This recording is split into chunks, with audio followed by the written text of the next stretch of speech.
On July 10th, 2026, Japan's finance minister told the country's national pension fund, the largest pension fund in the world, to start pulling its money out of the United States.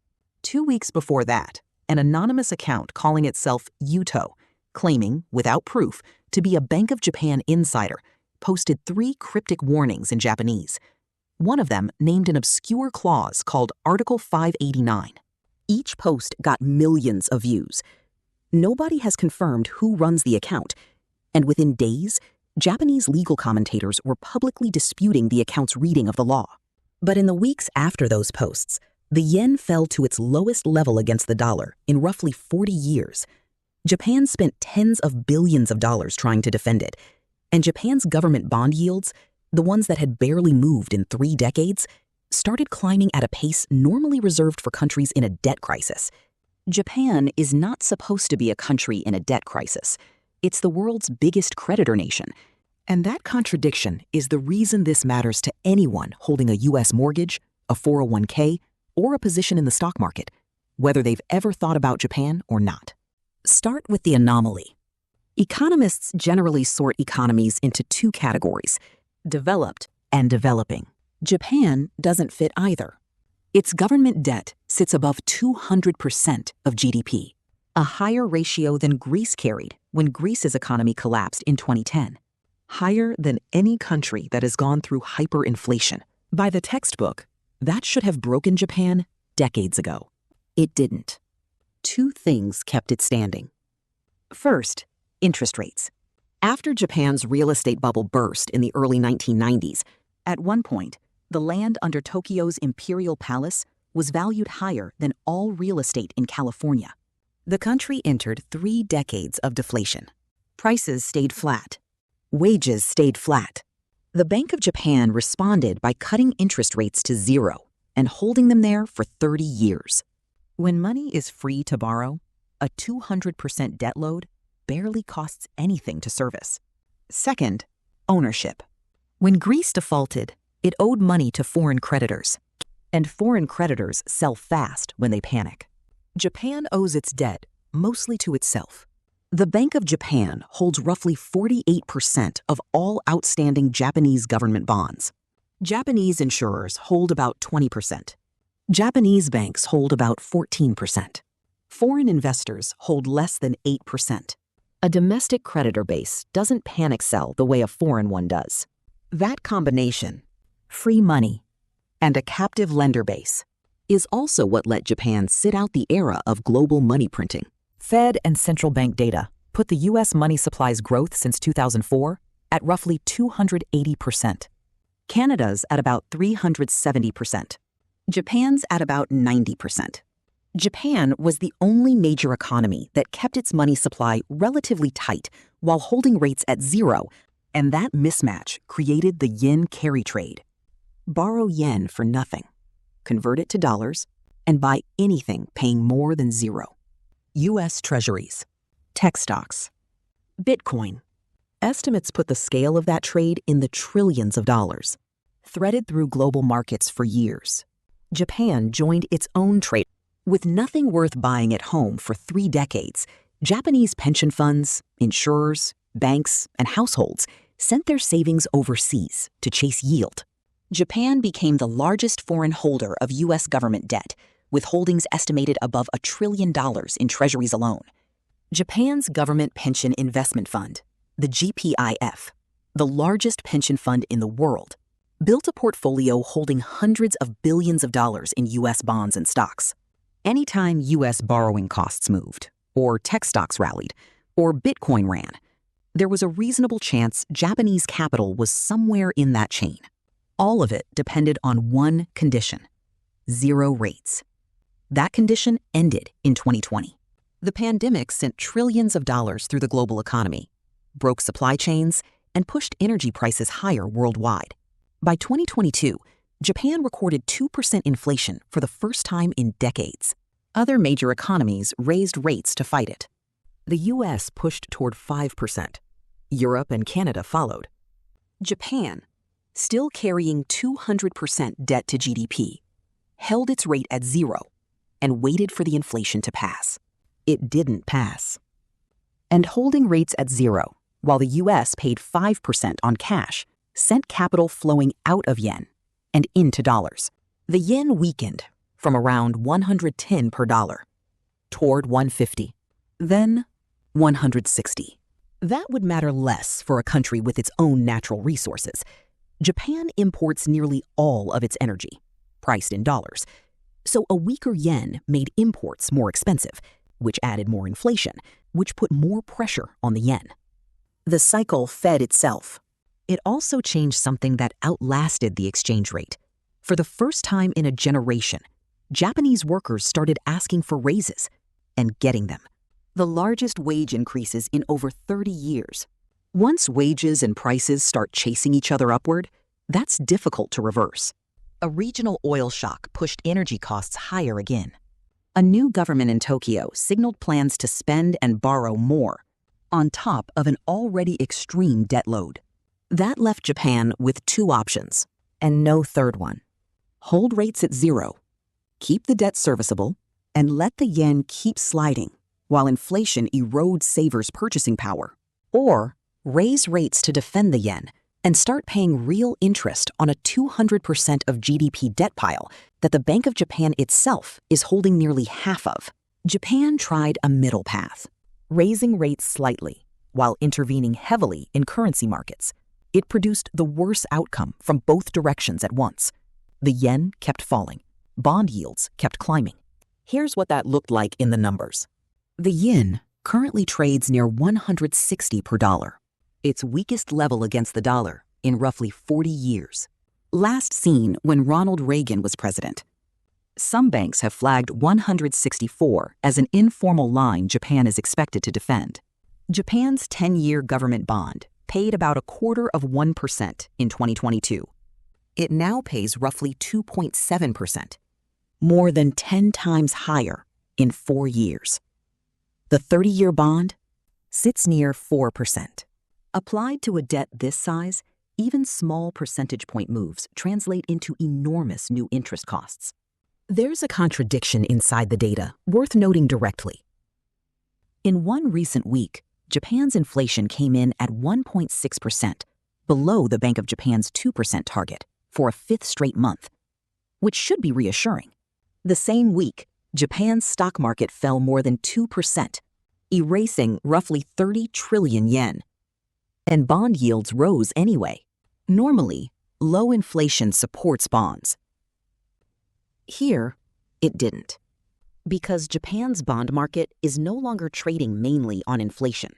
It's trading on a supply question. The government wants to issue more debt. The Bank of Japan is trying to buy less of it, and the investors left holding the gap are demanding higher yields to compensate for the added risk. CFTC data tracking hedge fund positioning shows the scale of the bet against Japan. Roughly negative 150,000 contracts on the yen, equivalent to an estimated $11 to $12 billion in visible short positions, with an unknown amount more happening in private bank-to-bank trades that never show up in the public data. Japan tried to fight this directly. In April and May of 2026, Japan's Ministry of Finance reportedly spent tens of billions of dollars buying yen on the open market. It worked for about 3 weeks before the yen slid back down. In June, the Bank of Japan raised rates to 1%, its highest level since 1995, and the yen fell anyway. One outcome of currency intervention that economists point to, buying your own currency without changing the rate environment underneath it, tends to hand liquidity straight to the short sellers, betting against you. So Japan changed strategy. Instead of buying yen directly, it started trying to make yen worth holding by bringing Japanese capital home. This is where the July 10th announcement comes in. Japan's finance minister, Satsuki Katayama, said the government wants to pursue measures encouraging pension funds, including the GPIF, the $1.8 trillion pension fund, to make, quote, substantially greater investments in Japanese financial assets. That fund holds an estimated $230 billion in U.S. treasuries and hundreds of billions more in U.S. equities. It's worth being precise about what this is and isn't. Katayama herself has said repeatedly that she has no authority to dictate GPIF's investment decisions. And GPIF's own leadership has pushed back publicly, saying it will manage assets solely in the long-term interest of its beneficiaries. This is a stated policy goal facing real internal resistance, not a completed shift. Still, the announcement alone moved markets. The yen rose and Japanese bond yields fell, their steepest one-month drop on record at that point. Bloomberg data on Japanese insurers shows a similar shift beginning independently of the government's push. After roughly 2 years as net sellers of long-term Japanese government bonds, insurers posted their largest month of buying in 3 years in the most recent reading. The mechanism behind that shift matters for anyone outside Japan. To buy more Japanese bonds, these institutions are largely funding the purchase by selling U.S. treasuries, converting the proceeds to yen. That gives Japan's currency a buyer, gives Japan's bonds a buyer, and gives U.S. treasuries a seller. For decades, Japan was one of the most reliable buyers at U.S. treasury auctions. If that buyer steps back or turns into a net seller, the U.S. has to attract new buyers, typically by offering higher yields. The 10-year U.S. Treasury yield, the benchmark that underpins 30-year mortgage rates in the United States, sits near 4.7% currently, close to its recent highs. A shrinking base of foreign demand is one identified factor behind that pressure. The practical result, a mortgage rate quoted in the United States, is, in part, downstream of a policy fight happening in Tokyo. 2 additional, less certain threads are worth naming plainly, with appropriate caution. Japan has reportedly discussed building its own intelligence agency for the first time since World War II. A development some observers have connected, without confirmation, to the broader repatriation push. And that anonymous account's post referenced Article 589 of Japan's Civil Code, describing it as a provision that would prevent a lender from charging interest on a loan unless that interest was explicitly agreed to in advance. This claim needs a hard caveat. Japanese legal commentators who reviewed the post said the interpretation doesn't hold up. Article 589 is the standard rule for ordinary consumer loan contracts, not a mechanism tied to sovereign refinancing or foreign carry trades. And there's been no official government confirmation of it being used this way. The post is best understood as a viral rumor that happened to precede real market-moving news, not as inside information. What is confirmed? On July 20th, 2026, Japan passed legislation described as its equivalent to the U.S. Clarity Act, formally classifying crypto as a financial asset and permitting Japanese banks to hold it. Japan has also proposed cutting the tax rate on crypto gains from 55% down to 20%, an incentive aimed at pulling offshore Japanese crypto wealth back onto domestic yen-denominated exchanges. The stated mechanism connects to how U.S. stablecoin issuers already operate. Companies like Tether back every digital dollar they issue with safe assets, largely U.S. treasuries, making them major buyers of U.S. government debt. Japan's framework is built to let its own stablecoins be backed by Japanese government bonds instead, creating a new domestic buyer for the debt Japan needs to place. There's a historical pattern worth putting on the record here, without predicting what happens next. Looking back across 30 years of yen-to-dollar movement against official U.S. recession dates, in 1998, the yen rose 15% in 3 days during the collapse of long-term capital management, a hedge fund unwind large enough to require a Federal Reserve organized In 2008, the yen rose through the global financial crisis as borrowed yen trades unwound. It spiked again in 2011, and in 2016, around Brexit, and in March 2020, during the COVID market crash. In August 2024, the Bank of Japan raised rates by 0.25%. The yen rose. Part of the carry trade unwound. And Japan's stock market fell 12% in a single day, its worst day since 1987, while U.S. markets fell roughly 3% the same day, for reasons that traced back to Tokyo rather than anything domestic. In each of those cases, the stronger yen was a symptom of a crisis already underway elsewhere, not the cause of it. It functions as something closer to a pressure gauge, for how much borrowed money is stacked up in the global system. What's different this time? In 1998, 2008, 2020, and 2024, a stronger yen was an accident. This time, based on the rate policy, the repatriation push, and the legislative changes made through the summer of 2026, a stronger yen appears to be the intended outcome of deliberate Japanese policy. What that means for global markets, if it succeeds, is not yet established. What is established is the mechanism connecting the two economies. As Japanese capital moves from U.S. assets back into Japanese ones, U.S. borrowing costs, including the ones tied to ordinary mortgages, carry some of that weight.